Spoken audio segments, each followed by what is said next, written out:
इस वीडियो में हम डिस्कस करेंगे फ्रेम ऑफ रेफरेंस यानी निर्देश तंत्र के बारे में।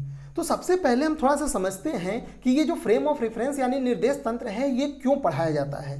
देखिए, एक बहुत ही फेमस साइंटिस्ट हुए हैं अल्बर्ट आइंस्टाइन। उन्होंने एक बहुत ही फेमस वर्ड बोला था कि नथिंग इज एब्सोल्यूट, यानी इस पूरे ब्रह्मांड में कोई भी चीज एब्सोल्यूट नहीं है, सभी चीजें एक दूसरे के सापेक्ष में लगातार परिवर्तित हो रही हैं।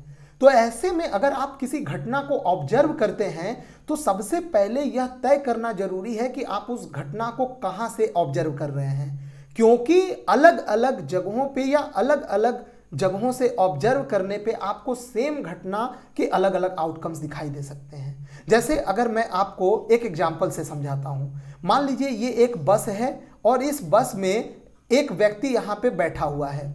ठीक है, एक व्यक्ति यहाँ पे बैठा हुआ है और यहाँ पे एक ड्राइवर है जो उस बस को चला रहा है और ये बस इस प्रकार गति कर रहा है। अब यहाँ पे एक और व्यक्ति है जो यहाँ पे बाहर यहाँ रोड पे आराम से खड़ा है। तो अब ध्यान से देखिएगा, ये जो व्यक्ति बस में बैठा हुआ है, इसको जब ये ड्राइवर पीछे मुड़ के देखेगा तो उसको ये व्यक्ति रेस्ट में दिखाई देगा, ये व्यक्ति रेस्ट में दिखाई देगा। लेकिन जब इसी व्यक्ति को ये रोड पे खड़ा हुआ व्यक्ति देखेगा तो उसको ये व्यक्ति जो है गति करता हुआ दिखाई देगा। यानी एक ही व्यक्ति को दो अलग अलग जगहों से ऑब्जर्व किया जा रहा है, तो एक जगह पे ये रेस्ट में दिखाई दे रहा है और एक जगह पे यह गति करता हुआ दिखाई दे रहा है। कहने का मतलब आप एक ही घटना को दो अलग अलग जगह से ऑब्जर्व कर रहे हैं तो उस घटना के आउटकम्स आपको अलग अलग मिल रहे हैं। ऐसे में यहाँ पे सबसे पहले यह जरूरी हो जाता है कि आप पहले तय करिए कि इस घटना को आप कहाँ से ऑब्जर्व करेंगे। अगर आप यहाँ पे खड़े होकर ऑब्जर्व करेंगे तो यही आपका फ्रेम ऑफ रेफरेंस हो गया। अगर आप यहाँ पे ऑब्जर्व होके खड़ा होके ऑब्जर्व करना चाहते हैं इस घटना को, तो इस समय आपका फ्रेम ऑफ रेफरेंस ये व्यक्ति हो गया। तो आई होप आप समझ गए होंगे कि फिजिक्स में फ्रेम ऑफ रेफरेंस की क्या सार्थकता है। आगे बढ़ते हैं, अब हम लोग नोट्स के साथ आगे बढ़ेंगे। तो जैसा कि मैंने आपको बोला है, आपको प्रॉपर नोट्स मिलेगा और ये जो नोट्स मिलेगा आपको बाइलिंगुअल मिलेगा, यानी हिंदी में भी मिलेगा और आपको इंग्लिश में भी मिलेगा। तो आगे बढ़ते हैं वीडियो में। यहाँ पे देखिए, फ्रेम ऑफ रेफरेंस यानी निर्देश तंत्र। तो इसके डेफिनेशन पे आते हैं। तो frame of reference is a system of coordinate axis relative to which the motion of an object is described. That means a frame of reference is a system of coordinate axis which defines the position of a particle or an event in space। कहने का मतलब निर्देश तंत्र जो है वो एक ऐसा कोऑर्डिनेट सिस्टम होता है जिसके सापेक्ष हम किसी वस्तु के स्थिति अथवा गति को प्रदर्शित करते हैं, यानी स्पेस में कोई इवेंट जो है वो डिस्क्राइब करते हैं, डिफाइन करते हैं। ये इवेंट याद रखिएगा, ये इवेंट जो है भले ही इसका आप अनुवाद कुछ भी समझे, लेकिन इवेंट फिजिक्स में एक स्टैंडर्ड वर्ड होता है, इसका एक खास मीनिंग होता है, इसको हम अभी बता रहे हैं। तो मैंने बोला कि जैसे आप यहाँ पे एक बार फिर से एक एग्जाम्पल को देखिए। ये जो जब आप बस वाले जो ड्राइवर से जब आप इस घटना के बारे में पूछेंगे तो ये जो बस है जिसमें ड्राइवर बैठा है वही क्या हो गया, फ्रेम ऑफ रेफरेंस हो गया। तो फ्रेम ऑफ रेफरेंस एक ऑब्जेक्ट भी हो सकता है, कोई इमेजिनरी पॉइंट भी हो सकता है, कुछ भी हो सकता है जिसके सापेक्ष में हम लोग उस इवेंट को यानी किसी वस्तु के स्थिति अथवा गति को डिस्क्राइब करेंगे, वही हमारा फ्रेम ऑफ रेफरेंस यानी निर्देश तंत्र हो जाएगा। ठीक है, आगे बढ़ते हैं। तो हम लोग फिर से इस वर्ड इवेंट पे आते हैं। 2 मिनट हम लोग जरा इवेंट के बारे में बात कर लेते हैं, क्योंकि इवेंट जो है कि स्टैंडर्ड वर्ड है, इसके बारे में आपको पता होना चाहिए। देखिए, इवेंट में 2 चीजें शामिल होती हैं, एक पोजीशन कोऑर्डिनेट और दूसरा टाइम ऑफ अकरेंस। कहने का मतलब अगर स्पेस में कोई घटना हो रहा है तो वो घटना किस पर्टिकुलर पॉइंट पे हो रहा है, उसके क्या कोऑर्डिनेट्स हैं, और वो किस समय पे हो रहा है उसके कोऑर्डिनेट, इनको आप मिला देंगे तब इवेंट होगा। यानी स्पेस कोऑर्डिनेट में 3 कोऑर्डिनेट एक्स वाई जेड आ जाएंगे और टाइम ऑफ अकरेंस में एक कोऑर्डिनेट आएगा टाइम का। जब इनको आप मिला देंगे तो स्पेस टाइम कोऑर्डिनेट होता है, और जब तक ये चारों नहीं मिलेंगे तब तक हम उसको इवेंट नहीं बोलेंगे। अगर केवल आपको उस इवेंट का पोजीशन, उस घटना का पोजीशन पता है, उसके होने का टाइम नहीं पता है, तो आप उसको इवेंट नहीं बोल सकते। ठीक है, आई होप आप समझ गए होंगे। इवेंट में ये मतलब चारों चीजें शामिल होती हैं, 3 पोजीशन के कोऑर्डिनेट और एक टाइम का कोऑर्डिनेट, और इसी को हम लोग स्पेस टाइम कोऑर्डिनेट बोलते हैं। ठीक है, आगे बढ़ते हैं। यहाँ पे कुछ पॉइंट्स हैं। For complete identification of an event we required its position and time of occurrence. जैसा कि मैंने बताया कि किसी भी इवेंट के कंप्लीट आइडेंटिफिकेशन के लिए हमें 3 पोजीशन और एक टाइम कोऑर्डिनेट पता होना ही चाहिए। नेक्स्ट है a reference frame with 4 coordinates x, y, z and time is called space time frame of reference which is also called Cartesian coordinate system. ठीक है, इसी को हिंदी में मैंने यहाँ पे लिख दिया है। जो लोग हिंदी में नोट्स बनाना चाहते हैं हिंदी में बना लीजिए, जो लोग को इंग्लिश में बनाना है इंग्लिश में बना सकते हैं। तो किसी भी इवेंट को प्रदर्शित करने के लिए हमें उस इवेंट की स्थिति और टाइम का पता होना चाहिए, और ऐसा कोई भी निर्देश तंत्र जिसमें ये 4 कोऑर्डिनेट का प्रयोग किया जाता है उसे space time frame of reference या कार्टेशियन कोऑर्डिनेट सिस्टम कहते हैं। अब यहाँ पे थोड़ा सा कार्टेशियन कोऑर्डिनेट सिस्टम के बारे में बात करते हैं, क्योंकि हमेशा ये फ्रेम ऑफ रेफरेंस में आता है।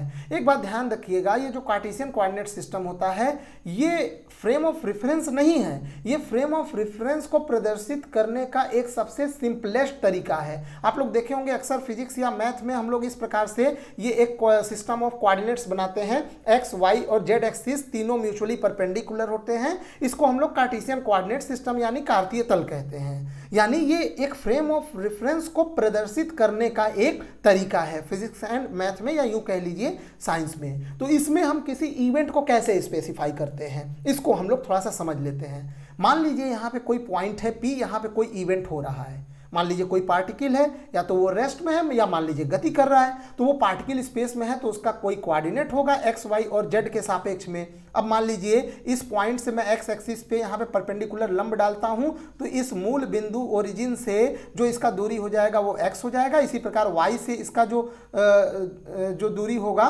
ये वाला, वाई एक्सिस से जो इसका दूरी होगा ये हो जाएगा वाई। समझ पा रहे हैं ना, ये x हो गया यहाँ तक की दूरी, ये y हो गया, और इसी प्रकार z पे आप परपेंडिकुलर डालेंगे तो वो हो जाएगा z। तो ये इसके 3 पोजीशन कोऑर्डिनेट है, यानी यहाँ पे वो इवेंट हो रहा है, प्लस साथ ही साथ हमें टाइम भी चाहिए। तो ये हो गया इवेंट। अब इसको दर्शाते कैसे हैं, मान लीजिए मूल बिंदु से मैं डायरेक्ट इसका पोजीशन वेक्टर लेता हूँ r वेक्टर इस इवेंट का, तो वो क्या हो जाएगा एक्स आई कैप प्लस वाई जे कैप प्लस जेड के कैप। यानी x दूरी x एक्सिस के दिशा में, y दूरी y एक्सिस के दिशा में और z दूरी z एक्सिस के दिशा में। आई जे के कैप आप लोग जानते हैं यूनिट वेक्टर्स होते हैं जिनमें मैग्नीट्यूड 1 होता है, लेकिन डायरेक्शन ये आई कैप एक्स एक्सिस के दिशा में डायरेक्शन दर्शाता है, जे कैप वाई के दिशा में और के कैप जेड के दिशा में।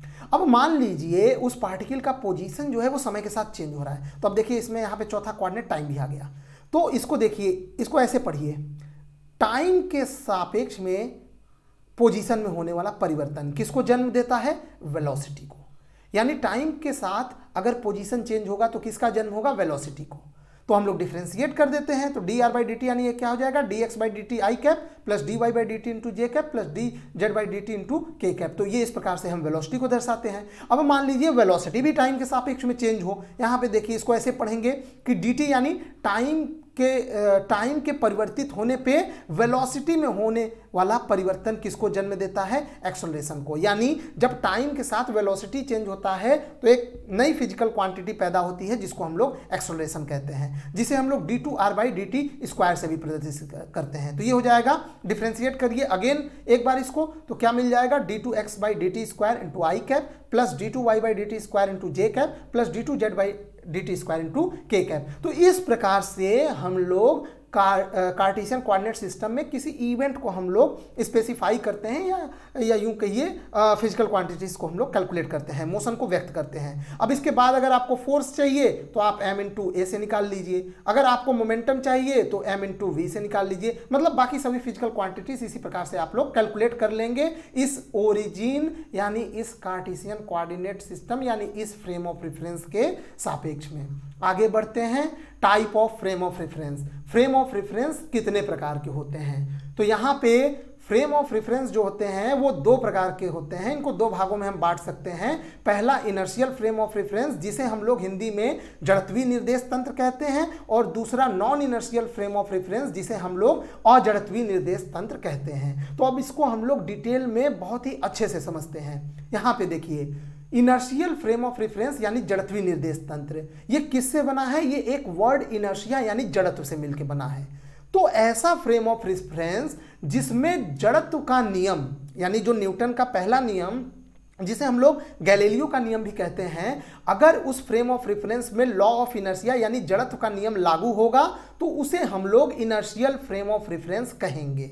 और अच्छे से समझते हैं, लॉ ऑफ इनर्शिया क्या कहता है? लॉ ऑफ इनर्शिया कहता है कि अगर कोई पिंड विरामावस्था में है तो वो विरामावस्था में ही रहेगा, और अगर वह गति की अवस्था में है तो वो गति अवस्था में ही रहेगा, जब तक कि उस पर कोई बाह्य बल न लगाया जाए। यानी अगर वो विरामावस्था में है तो विरामावस्था में ही रहेगा, और अगर वो एक समान वेग से गति की अवस्था में है तो वो गति की अवस्था में ही रहेगा, एक समान वेग से गति ही करता रहेगा जब तक उसके ऊपर बाह्य बल न लगाए। यानी अगर v 0 है तो dv/dt एक्सेलरेशन 0 होगा, अगर v कांस्टेंट है तो भी dv/dt अगर हम निकालेंगे टाइम के सापेक्ष में इसको डिफरेंशिएट करेंगे तो किसी भी कांस्टेंट का डिफरेंशिएशन क्या होता है? 0। और dv/dt यानी टाइम के साथ वेलोसिटी में होने वाला परिवर्तन किसको जन्म देता है? एक्सेलरेशन को। यानी अब मैं समअप कर रहा हूं, ऐसा फ्रेम ऑफ रेफरेंस जिसमें लॉ ऑफ इनर्शिया लागू होता है। अगर लॉ ऑफ इनर्शिया लागू होगा तो उसमें किसी पिंड का वेलोसिटी या तो 0 होगा, या तो वो गति कर रहा होगा तो एक समान वेलोसिटी से ही गति कर रहा होगा, ऐसे में उसके अंदर त्वरण एक्सेलरेशन 0 होगा। तो ऐसे फ्रेम ऑफ रेफरेंस को हम क्या बोलेंगे? इनर्शियल फ्रेम ऑफ रेफरेंस यानी जड़त्वीय निर्देश तंत्र बोलते हैं। तो ये जड़त्वीय निर्देश तंत्र का शर्त होता है। ठीक है, ऐसे निर्देश तंत्र जिनमें ऐसा फ्रेम ऑफ रेफरेंस जिसमें एक्सेलरेशन क्या हो? 0 हो, तो ऐसे फ्रेम ऑफ रेफरेंस को हम क्या बोलते हैं? इनर्शियल फ्रेम ऑफ रेफरेंस बोलते हैं। अभी मैं आपको एग्जांपल से समझाऊंगा, पहले इसको देख लेते हैं। अजड़त्वीय निर्देश तंत्र यानी ऐसा फ्रेम ऑफ रेफरेंस जिसमें लॉ ऑफ इनर्शिया लागू न होता हो। अब लॉ ऑफ इनर्शिया लागू होने का मतलब क्या हुआ? मतलब लागू न हो इसका मतलब क्या हुआ? कि उसमें एक्सेलरेशन हो। ऐसा है, इसको एग्जांपल से समझना ज्यादा अच्छा होता है। जैसे देखिए यहां एग्जांपल समझिए, एक हमारे पास बस है। अभी ये बस क्या है? आराम से बिल्कुल स्थिर है, रेस्ट में है, गति नहीं कर रहा है। तो यहां पे एक ड्राइवर है और यहां पे एक व्यक्ति है। अब ये बस रेस्ट में है, ये बस हमारा फ्रेम ऑफ रेफरेंस है। यहां पे मान लीजिए अब ये जो बस रेस्ट में है तो यहां पे ये जो बैठा हुआ व्यक्ति है ये आराम से जो है बैठा रहेगा, और इसका वेलोसिटी क्या है? 0, यानी इसमें एक्सेलरेशन नहीं है। तो अभी तक ये जो बस रेस्ट में है ये कैसा फ्रेम ऑफ रेफरेंस है? इनर्शियल फ्रेम ऑफ रेफरेंस है। अब मान लीजिए ये जो बस है ये गति कर रहा है, लेकिन मैं एक जो है इसके साथ कंडीशन लगा रहा हूं कि जब ये गति कर रहा है तो ये एक सीधे डायरेक्शन में, यानी एकदम एक सीधे रेखा में एक अच्छे रोड पर एक समान वेलोसिटी से गति कर रहा है। यानी v क्या है? कांस्टेंट है। तो ऐसे में ये जो बस जो है एक बहुत अच्छे रोड पे एक समान वेग से आगे की ओर बढ़ रहा है, तब भी ये जो व्यक्ति बैठा है आराम से अपने सीट पे बैठा रहेगा। अगर खिड़की बंद हो, अगर ये बाहर न देख रहा हो तो इसको पता भी नहीं चलेगा कि बस चल रहा है कि नहीं चल रहा है। यानी त्वरण नहीं है। त्वरण नहीं होगा तो कोई भी इसको बल महसूस नहीं होगा, आराम से ये अपने सीट पे बैठा होगा। तो अभी भी ये कैसा फ्रेम ऑफ रेफरेंस है? इनर्शियल फ्रेम ऑफ रेफरेंस है, क्योंकि त्वरण अभी भी 0 है। अब यहां से कुछ केसेस कंसीडर करिए। मान लीजिए ये जो बस का ड्राइवर है ये अचानक ब्रेक लगाता है, तो ब्रेक लगाएगा तो ये जो व्यक्ति बस में बैठा है ये अचानक आगे की ओर झुक जाएगा।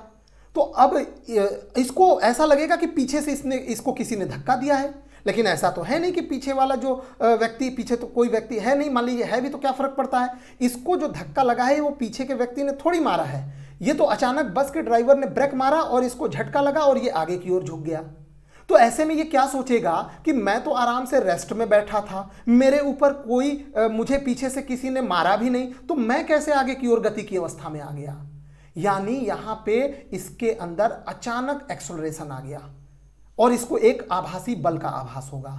तो ऐसे में ये कैसा फ्रेम ऑफ रेफरेंस बन जाएगा? अब ये अजड़त्वीय निर्देश तंत्र बन जाएगा। ठीक है, मेरे ख्याल से आपको समझ में आ गया होगा। यानी जैसे ही ये बस के ड्राइवर ने ब्रेक मारा तो ब्रेक मारने से हुआ क्या? जो अभी तक वेलोसिटी कांस्टेंट था वो कांस्टेंट नहीं, वेलोसिटी चेंज हो गया। उसके जो गति कर रहा था उसका चाल, जो वेलोसिटी का जो परिमाण वाला भाग है वो चेंज हो गया, और तुरंत जैसे ही वेलोसिटी समय के साथ चेंज होगा, ब्रेक मारने के बाद तुरंत त्वरण का जन्म होगा। त्वरण जन्म होगा तो जहां एक्सेलरेशन होगा वहां एक फोर्स आ जाएगा। पर समस्या ये थी कि ये तो इसके ऊपर तो कहां से बल आ गया?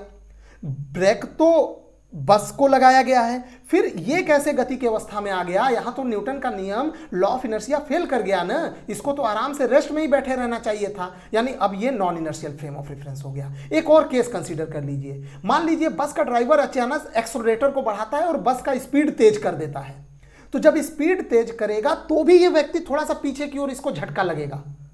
यानी इस केस में भी जब एक्सेलरेटर दबाया तो अब वेलोसिटी कांस्टेंट नहीं है, वेलोसिटी समय के साथ चेंज हो गया, और जैसे ही वेलोसिटी समय के साथ चेंज हो गया dv/dt किसका जन्म हो गया, एक्सेलरेशन का। और जैसे ही एक्सेलरेशन आया ये कैसा फ्रेम ऑफ रेफरेंस हो जाएगा, नॉन इनर्शियल। और ये जो व्यक्ति है ये अचानक पीछे की ओर झटका लगेगा और फिर से इसको आश्चर्य होगा कि मैं तो भाई आराम से सीट पे बैठा हूं, मुझे तो कोई जो है धक्का भी नहीं दे रहा है, फिर मैं कैसे गति में आ जा रहा हूं। तो यहाँ पे लॉ ऑफ इनर्शिया चेंज कर जाएगा और ये फिर से लॉ ऑफ इनर्शिया लागू नहीं हो पाएगा और ये फिर से अजड़त्वीय निर्देश तंत्र हो जाएगा। यानी जब जब त्वरण आएगा ये अजड़त्वीय निर्देश तंत्र आएगा। एक और बहुत इंपॉर्टेंट केस हम लोग डिस्कस करते हैं, इसको आप लोग खासकर अच्छे से देखिए समझिएगा। मान लीजिए यही बस है, ये बस जो है मान लीजिए 10 मीटर प्रति सेकेंड के रफ्तार से एकदम एक सीधी रेखा में जा रहा है। अचानक जो है ये रोड पे सीधा जा रहा था, अचानक मोड़ पे बस के ड्राइवर ने बस को मोड़ा, लेकिन ध्यान दीजिए उसका चाल, बस का चाल अभी भी 10 मीटर प्रति सेकेंड है। तो क्या उसमें अब जो बस है वो इनर्शियल होगा कि नॉन इनर्शियल होगा? तो मैं आपको बता दूं यहां पे जो वेग होता है, देखिए त्वरण का परिभाषा होता है वेग परिवर्तन, यानी वेलोसिटी में होने वाला चेंज टाइम के साथ में। और जो वेग होता है वो कैसी राशि होती है, सदिश राशि होती है। तो वेग में दो चीजें शामिल है, एक शामिल है परिमाण जिसको हम लोग मैग्नीट्यूड बोलते हैं, और दूसरा दिशा जिसको हम लोग डायरेक्शन बोलते हैं। तो जो त्वरण का परिभाषा होता है, अच्छा जी ये जो वेग का जो परिमाण होता है इसी को हम लोग क्या बोलते हैं, चाल बोलते हैं चाल। तो वेग क्या है, सदिश राशि है, वेलोसिटी जो है वो वेक्टर क्वांटिटी है, इसमें मैग्नीट्यूड और डायरेक्शन दोनों होते हैं। और जो वेग वेलोसिटी का जो मैग्नीट्यूड होता है उसको हम लोग चाल बोलते हैं। ठीक है, अब वेलोसिटी में कब कब चेंज हो सकता है, जब उसका चाल बदल जाए। तो पहले दोनों केस में क्या बदल रहा था, जब बस का ड्राइवर ब्रेक लगा रहा था वो सीधी रेखा में जा रहा था तो वेलोसिटी का डायरेक्शन नहीं बदल रहा था, केवल उसका मैग्नीट्यूड, यानी ब्रेक लगाया तो भी मैग्नीट्यूड चेंज हुआ, चाल बदला, और अगर एक्सेलरेटर दबाया तो भी चाल बदला, तो तब भी वेग बदल जा रहा था, यानी त्वरण आ रहा था। अभी जो मैंने केस डिस्कस किया इसमें चाल नहीं बदल रहा है, यानी मोड़ पे जब बस को मोड़ा जा रहा है तो चाल कितना है, 10 मीटर प्रति सेकेंड ही है, लेकिन मोड़ पे मुड़ने के कारण जो है जो दिशा है वो बदल गया। अब चूंकि दिशा बदल गया तो चाल बदले चाहे न बदले, अगर डायरेक्शन चेंज हुआ है तो वेलोसिटी तो चेंज हो जाएगा ना, क्योंकि वेलोसिटी तो वेक्टर क्वांटिटी है। तो यहाँ पे मैग्नीट्यूड नहीं बदला, डायरेक्शन बदला तो भी वेलोसिटी में चेंज माना जाएगा, और यहाँ पे भी एक एक्सेलरेशन आएगा, और उसी एक्सेलरेशन को हम लोग क्या बोलते हैं, सेंट्रीपिटल एक्सेलरेशन, यानी अभिकेंद्रीय त्वरण बोलते हैं। और जहाँ त्वरण आएगा वहाँ बल आएगा, तो अभिकेंद्रीय त्वरण के कारण एक अभिकेंद्रीय बल आएगा। और ये जो बस में बैठा हुआ व्यक्ति है इस बार वो थोड़ा सा खिड़की की ओर, बाहर की ओर के ऊपर दबाव महसूस होगा, उधर झुक जाएगा। यानी यहां भी वो आराम से बैठा था, फिर जैसे ही बस को मोड़ा गया इसके ऊपर एक आभासी बल आया। आभासी बल आया किसके कारण आया, त्वरण के कारण आया। त्वरण क्यों आया, वेग चेंज हुआ, और वेग चेंज हो गया तो ऐसे में त्वरण आ गया, तो ये कैसा फ्रेम ऑफ रेफरेंस हो जाएगा, अजड़त्वीय निर्देश तंत्र हो जाएगा। तो ऐसा है, लास्ट में मैं पूरा समअप करता हूं, ऐसा फ्रेम ऑफ रेफरेंस जिसमें लॉ ऑफ इनर्शिया लागू होगा, यानी वेलोसिटी या तो जीरो होगा या तो कांस्टेंट होगा, तो उसमें त्वरण जीरो होगा। ऐसे फ्रेम ऑफ रेफरेंस को हम जड़त्वीय निर्देश तंत्र यानी इनर्शियल फ्रेम ऑफ रेफरेंस कहेंगे। और ऐसा फ्रेम ऑफ रेफरेंस जिसमें लॉ ऑफ इनर्शिया होल्ड नहीं करेगा, और ये कब होल्ड नहीं करेगा, जब वेलोसिटी कांस्टेंट नहीं होगा, और वेलोसिटी कांस्टेंट नहीं होगा तो उसमें एक्सेलरेशन आ जाएगा, और एक्सेलरेशन आ जाएगा तो एक फोर्स आ जाएगा। ये फोर्स आभासी फोर्स होगा, दिखाई नहीं देगा, फिक्सिशियस होगा, इसीलिए तो लॉ ऑफ इनर्शिया चेंज कर जा रहा है। और ऐसे फ्रेम ऑफ रेफरेंस को हम लोग बोलेंगे non inertial frame of reference. मेरे ख्याल से आपको बहुत अच्छे से समझ में आ गया होगा। अब हम लोग आगे बढ़ते हैं, यहाँ पे देखेंगे। अब हम लोग थोड़ा सा परिभाषा भी देख लें अलग से। तो इनर्शियल फ्रेम ऑफ रेफरेंस क्या होता है, जड़त्वीय निर्देश तंत्र, those frame of reference in which law of inertia holds true are called inertial frame of reference. In other word unaccelerated frames are called inertial frames. यानी वे निर्देश तंत्र जिनमें जड़त्व का नियम लागू होता है उन्हें हम जड़त्वीय निर्देश तंत्र कहते हैं। अर्थात जिन निर्देश तंत्रों में त्वरण नहीं होता है, अथवा यूं कह लीजिए त्वरण शून्य होता है, उसे हम लोग जड़त्वीय निर्देश तंत्र कहते हैं। आगे बढ़ते हैं। So for in an inertial frame acceleration क्या हो जाएगा, dv/dt इक्वल टू 0। तो वेलोसिटी या तो कांस्टेंट होगा या तो 0 होगा। नोट में कुछ पॉइंट देख लीजिए, आप अपने नोट्स को हमेशा इसी प्रकार से बनाइएगा, अच्छे मार्क्स मिलेंगे। A frame of reference moving with constant velocity relative to inertial frame is also inertial, यानी कोई इनर्शियल फ्रेम है, उसके सापेक्ष में कोई और frame of reference constant velocity के साथ गति कर रहा है, तो उसको भी हम लोग इनर्शियल फ्रेम ऑफ रेफरेंस बोलेंगे। ध्यान रहे, इनर्शियल फ्रेम ऑफ रेफरेंस को हम लोग न्यूटोनियन या गैलीलियन फ्रेम भी कहते हैं। आगे बढ़ते हैं, non inertial frame of reference यानी अजड़त्वीय निर्देश तंत्र। तो those frame of reference in which law of inertia does not holds true are called non-inertial frames. In other word, accelerated frame of reference is called non-inertial frame. यानी ऐसा frame of reference निर्देश तंत्र जिनमें जड़त्व का नियम लागू नहीं होता है उन्हें अजड़त्वीय निर्देश तंत्र कहते हैं, अर्थात जिन निर्देश तंत्रों में त्वरण होता है वे अजड़त्वीय निर्देश तंत्र कहलाते हैं। So in an non inertial frame of reference त्वरण होगा, यानी त्वरण जीरो नहीं होगा, तो dv/dt भी जीरो नहीं होगा, ऐसे में वेलोसिटी कांस्टेंट नहीं होगा। तो वेलोसिटी कांस्टेंट नहीं होगा तो त्वरण होगा ही होगा, और त्वरण होगा ही होगा तो वहां बल आएगा, क्योंकि वो बल किसी फिजिकल ऑब्जेक्ट के द्वारा नहीं लगाया जाएगा। हमें ऐसा लगेगा वो एक फिक्सिशियस आभासी बल लग रहा है, तो उसको हम लोग क्या बोल देंगे, non inertial frame of reference बोल देंगे, और वहां लॉ ऑफ इनर्शिया फेल कर जाएगा। नेक्स्ट नोट है, all frame of reference having accelerated motion with respect to inertial frame of reference are called non inertial. यानी हमारे पास एक, मान लीजिए कोई इनर्शियल फ्रेम है, उसके सापेक्ष में एक दूसरा फ्रेम ऑफ रेफरेंस है जो त्वरित गति यानी एक्सेलरेटेड मोशन कर रहा है, तो वो जो दूसरा फ्रेम ऑफ रेफरेंस है उसे हम लोग अजड़त्वीय निर्देश तंत्र कहेंगे। नोट में कुछ पॉइंट देख लीजिए, in a non inertial frames the form of basic physicals law becomes different. देखिए, नॉन इनर्शियल फ्रेम में थोड़ा भौतिक के नियम जो है उनकी प्रकृति चेंज हो जाती है। कैसे? देखिए, मैं बार बार बोल रहा हूँ, नॉन इनर्शियल फ्रेम में जैसे वो व्यक्ति आराम से बस में बैठा हुआ था, तो उसको ना तो पीछे वाला लात मार रहा था, ना आगे वाला धक्का दे रहा था, कोई कुछ नहीं कर रहा था, फिर भी वो जब बस का ड्राइवर ब्रेक लगा रहा है या एक्सीलरेटर दबा रहा है या मोड़ पे बस को मोड़ रहा है, तब इसके ऊपर एक आभासी बल आ जा रहा है, यानी ये गति की अवस्था में आ जा रहा है, जबकि ये तो देख रहा है मुझे आसपास कोई धक्का भी नहीं दे रहा है। तो यहीं पे तो लॉ ऑफ इनर्शिया फेल कर गया, यानी भौतिक नियमों की प्रकृति थोड़ी चेंज हो जाती है, क्योंकि लॉ ऑफ इनर्शिया कहता है भाई तू तो आराम में अगर बैठा है, तू आराम से अगर बैठा है तो तू अनंत काल तक बैठा ही रहेगा। अगर भाई आप जो है एक समान वेग से गति कर रहे हैं तो अनंत काल तक गति करोगे, जब तक कि आपके ऊपर कोई बाह्य बल आरोपित न किया जाए। लेकिन बस में बैठे हुए व्यक्ति के ऊपर बाह्य बल कहां लग रहा है? ब्रेक, एक्सीलरेटर एंड मोड़ना ये तो ड्राइवर कर रहा है बस के साथ, ये तो बेचारा आराम से सीट पे बैठा हुआ है। तो इसके लिए लॉ ऑफ इनर्शिया क्या कर जा रहा है? फेल कर जा रहा है। क्यों फेल कर रहा है? क्योंकि ये एक ऐसे फ्रेम ऑफ रेफरेंस में बैठ गया है जिस फ्रेम ऑफ रेफरेंस में एक्सेलरेशन आ जा रहा है। तो जब भी किसी फ्रेम ऑफ रेफरेंस में एक्सेलरेशन आ जाएगा वो non inertial frame of reference हो जाएगा, और ऐसे फ्रेम ऑफ रेफरेंस में जो कुछ फंडामेंटल नियम्स हैं उनका नेचर चेंज हो जाएगा। मतलब वो फेल नहीं होंगे, बट उनके प्रयोग करने की थोड़ा मेथड बदल जाएगा, अलग तरीके से वर्क करेंगे। आगे बढ़ते हैं। Earth is not an inertial frame because it has a centrifugal acceleration due to rotation. यानी पृथ्वी एक जड़त्वीय निर्देश तंत्र नहीं है, क्योंकि पृथ्वी में उसके घूर्णन गति के कारण अभिकेंद्रित त्वरण होता है। देखिए, ये बड़ा इंटरेस्टिंग फैक्ट है। जो हमारी पृथ्वी है, एक तो वह सूर्य के चारों ओर घूर्णन गति कर रही है, प्लस वो अपने अक्ष के परितः भी एक प्रकार की गति कर रही है, घूर्णन गति। माने वो जो है सूर्य के चारों ओर एक प्रकार का रिवोल्यूटरी मोशन कर रही है, और साथ ही साथ अपने एक्सिस के अराउंड भी घूर्णन गति जो है रोटेशनल मोशन कर रही है।